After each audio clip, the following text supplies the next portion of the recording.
as a rift between these top two Republicans raises a stink. Now, we have requests out to New Jersey Governor Chris Christie and hope to get him on soon. We've had him on a number of times in the past, so hope springs eternal. To Kentucky Senator Rand Paul, who joins us right now. Senator, good to have you. No stranger to this dust-up. Do you think it's gone too far? Yeah, I think it's time to dial it down. I think we've got enough Democrats to attack that maybe Republicans can quit attacking Republicans. You know, I've said my piece on this. I don't like, Republicans attacking Republicans because it doesn't help to grow the party bigger. In the Northeast, the Republican Party is shrinking. It's basically on life support. So really dividing up the party, which is already shrinking in the Northeast, isn't good. I've tried to spend a lot of time talking about some libertarian ideas, and I don't like that being criticized that can't be part of the party, because I think that's actually part of the way we grow the party.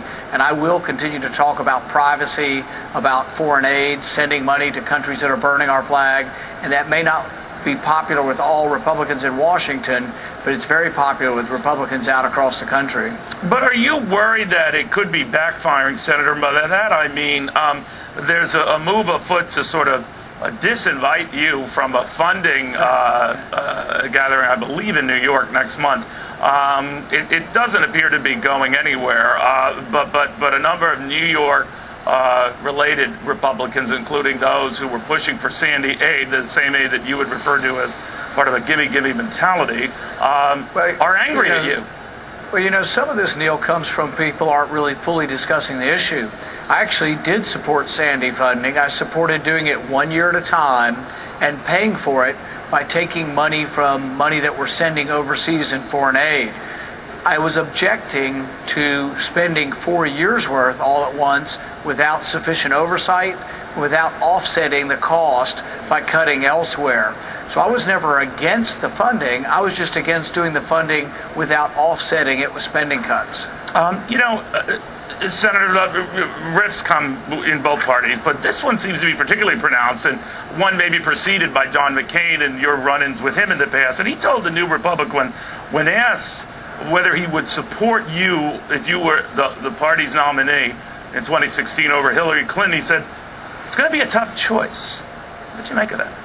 I think there was a chuckle that supposedly went along with that interview. And, John McCain and I are friends. We don't always agree on everything. We had a dust-up today on the floor over foreign aid because I think it doesn't help our country to send money to Egypt, particularly when we have cities like Detroit and Chicago decaying in our country, that I don't think we have money to be sending overseas. And so I offered to try to obey the law that says when a military coup happens, you have to stop funding, and then that money could be used for some bridge projects in our country and to help infrastructure when we desperately need it.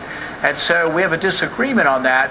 But that doesn't mean I don't respect John McCain as a war hero, and I try to keep things on a less personal way, a less personal kind of a battle. And I think with Governor Christie, it's gotten a little too personal, so we're ready to kiss and make up. All right. It doesn't look at this point, sir, like he is. And the gimme thing, I guess, is what's stuck in his craw.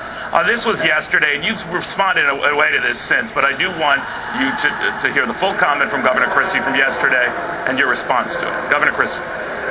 If Senator Paul wants to start looking at where he's going to cut spending to afford defense, maybe he should start looking at cutting the pork barrel spending that he brings home to Kentucky at $1.51 for every dollar, and not look at New Jersey where we get 61 cents for every dollar. So maybe Senator Paul could deal with that when he's trying to deal with the reduction of spending on the federal side. But I doubt he would. Because most Washington politicians only care about bringing home the bacon so that they can get reelected. What did you think of that? Well, it's just not true. I don't vote to bring home any bacon because I told the people of Kentucky when I ran for office there wasn't any money up here, and I would try to vote to keep more of their money in Kentucky by lowering their taxes, but I wasn't bringing anything home because we were $1 trillion short. Governor Christie can't point to any votes that I've ever voted to bring pork barrel projects to any state. I do work to try to bring money home from overseas and use it here at home, but really it's just not accurate. I would probably say I'm the most fiscally conservative or not one of the most fiscally conservative members of Congress. So it really just kind of doesn't stick or make any sense. Well, I think what he was referring to in the general sense of the states, sir, that New Jersey spends roughly $38.3 billion in taxes to go to Washington, and gets not nearly any of that back. In the case of Kentucky, you said $26.5 billion, and you get more than that back. What do you say? But none of that has anything to do with me. Those formulas are based on poverty. And I'm one of the leading proponents of saying to folks who are getting entitlements that I think if you're working and able-bodied, you shouldn't be on the dole. And if you cannot help yourself, then we'll find some way to help you. But poverty formulas have nothing to do with me. I didn't create these programs. So it's kind of a stupid point, probably, to try to blame me for poverty. Well, I think he was referring, and you tried to clarify that Kentucky gets a lot of this because you have two big military bases. It is. New Jerseyans but to be fair, New Jerseyans could turn around and say, well, they have 5 or 6 big bases, including Fort Dix, Piccadilly Arsenal, Fort Monmouth, Naval Weapons Station, McGuire-Dix, McGuire Air Force Base, and on and on. The bottom line, though, is what this is about is we're trying to figure out, those of us who are conservative and who believe in a strong national defense, how do you have enough funding? I'm willing to cut entire departments. In my 5-year balanced budget, I cut entire departments, but I actually bring in military spending above the sequester level. I avoid the sequester for the military because I cut so much spending. My problem with some of the more liberal members of the Republican Party is they're not willing to cut spending other places in order to preserve national defense. They're for national defense, but they're for all the other spending too. Do you think Chris Christie is a more liberal member of your party? It would be hard to tell. We'd have to see whether or not, for example, if you want disaster funding and you're not willing to offset it with cuts, I think that's a liberal proposition. If you want disaster funding but you're willing to cut in other parts of the budget, or if you want military spending but you're willing to cut in other parts of the budget, that's a conservative notion. Okay, so let's say there was something of the severity of a hurricane that hit your fine state, God forbid, of Sandy's magnitude, and your residents were clamoring for the money fast so they could right their lives. I would do exactly the same thing. You would argue the same thing? I would argue exactly the same thing. If Kentucky were indeed, we had tornadoes recently. Sure. If there's going to be extra money come from FEMA, I would argue that it should be offset. And I've consistently said that every time there's been a FEMA bill come up, I've put in an amendment to say it should be offset by spending cuts. And I think, frankly, if the American people could vote on whether or not we send the money to Egypt or to New Jersey and New York, I'm all with them. I would not send a penny. I wouldn't send a penny. What if that takes a long time? The frustration Governor Christie showed at the time was that this was taking really, really long, and the folks in New Jersey were really, really hurting, and they needed my amendment was the same day that they passed the appropriation. If they would have passed my amendment, they would have gotten their money, but they would have gotten 1 year's worth, and it would have been offset with spending cuts. And the spending cuts occur over time, but the bill would have happened exactly at the same speed of time. So no, really, it's just about whether or not you want to have responsible government or whether or not you want unlimited spending without offset cutting. Do you like Chris Christie? I don't really know him, but I think the party's big enough for both of us. You're off to a bad start, it would seem. The two of you. You're off to a bad start, it would seem. The two of you. Yeah, but I think, I'm a pretty easygoing guy, to tell you the truth. I've had many dust-ups with some of the more eager for war faction in our party, and we still get along. We sit next to each other at lunch, and as far as I'm concerned, we're still personal friends, even though we disagree on some issues. I'm sorry, Senator. If he were the Republican nominee in 2016 for president, you could support him? I will support whoever the Republican nominee is. Chris Christie included? Whomever wins, and that would include Chris Christie. You know, there had been talk, Senator, that the two of you would make a nice ticket, in fact. That had been bounced around. I don't know which one would play which role. Would you ever envision that?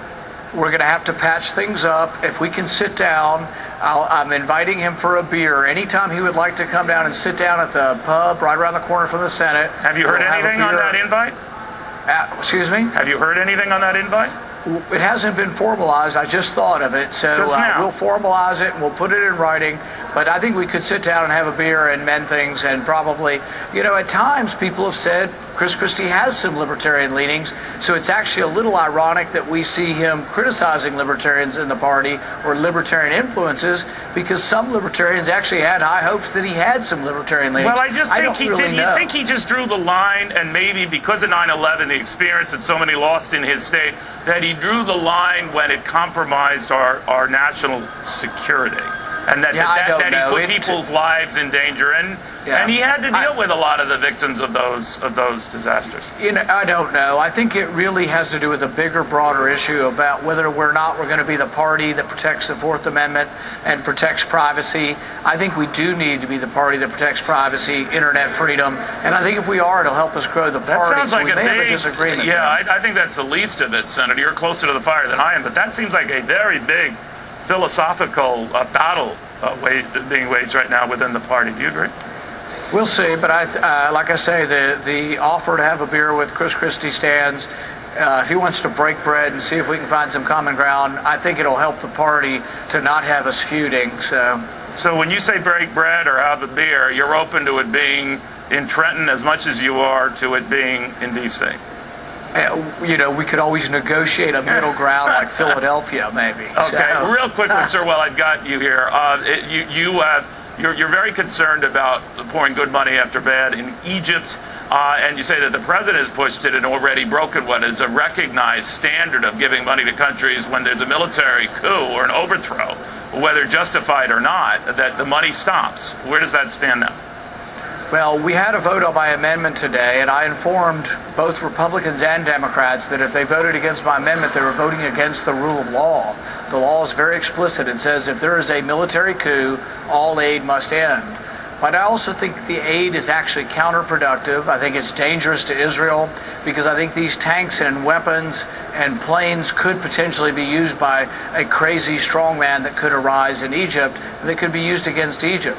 I don't think they do any good for the people. They're not buying any bread. They're buying tanks that may well be rolling over protesters. They're buying tear gas made in Pennsylvania that they spray the protesters with. We now have a military in charge that's disappearing people. We rightly criticize the Soviet Union for disappearing, torturing, and putting people to death that are in criminal custody. They're not even announcing what's happened to the Muslim Brotherhood. And I'm not a fan of the Muslim Brotherhood. At the same time, I'm not a fan of disappearing people without charges or trial either. All right, Senator Rand Paul, hopefully Governor Christie's watching. Maybe we'll broker some agreement to get the two of you to chat. I highly recommend our Italian sausage hoagies myself, but that's just me.